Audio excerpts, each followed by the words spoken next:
তুমি যেটা করেছো সেটা কি ঠিক করেছো? ভুল। তুমি আমার মার মতন তুমি সামনে আসবে, সামনে আসলে কি করবে? তাকে থাপ্পড় মারবে? ক্ষমা চাবো, ক্ষমা চাবে? কিভাবে ক্ষমা চাবে? পা ধরে, যে আমার ভুল হয়ে গেছে, আমি আর কখনো করবো না, তুমি আমাকে ক্ষমা করে দাও।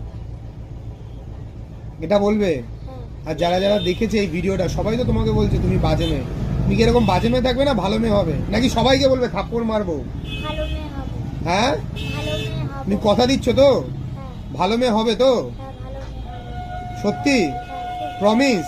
প্রমিস। ভালো মেয়ে হবে তো? হ্যাঁ। তোমার জন্য আর তোমার মায়ের মুখ নিচু হবে না তো? আর কোনোদিনও মাকে মারবে? না। মাকে ভালোবাসবে তো? হ্যাঁ। গেটের ভিতরে যাবে তো? হ্যাঁ।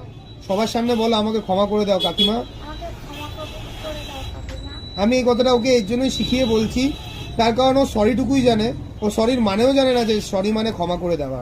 তা আমি এর জন্য ওকে এটা মানে ওকে বলতে বলছি। তার কারণ ছোট বাচ্চা নিষ্পাপ ফুলও, আমি ওকে কখনোই বলবো না ও সব কিছু জেনে এসছে। ওর পরিস্থিতি ওকে বাধ্য করেছে। এই পরিস্থিতিটা পিছনে 37 মিনিট ভিডিও রয়েছে, সেটা আমি আপলোড করব, সেটা দেখবেন কেন ও এরকম ব্যবহার করছে। কিন্তু ওকে একবার ক্ষমা করে দিন। ও আমার কাছে 7 মাস পড়ুক কি 7 বছর পড়ুক, কথাটা সেটা নয়। ওর ভুল হয়েছে, সব থেকে বড় ভুল বড়দের সাথে মুখে মুখে তর্ক করা। আর ওর মার ভুল যে বাঁচাতে চেয়েছে তাকেই অপমানিত করা, অপদস্থ করা। সেটা ওর মার শারীরিক কিছু সমস্যা, মানসিক কিছু সমস্যা, সেটা ওর মা বলেওছে। এবং ওর ছোটোবেলাটা, নিশার ছোটোবেলাটা একদমই ভালো ছিল না। যেটা 8 ঘন্টার কথায় শুনলাম, 8 ঘন্টাতে তো একটা 9 বছরের জীবন কাহিনী শোনা যায় না। 8 ঘন্টা একটা মানুষকেও বিচার করা যায় না।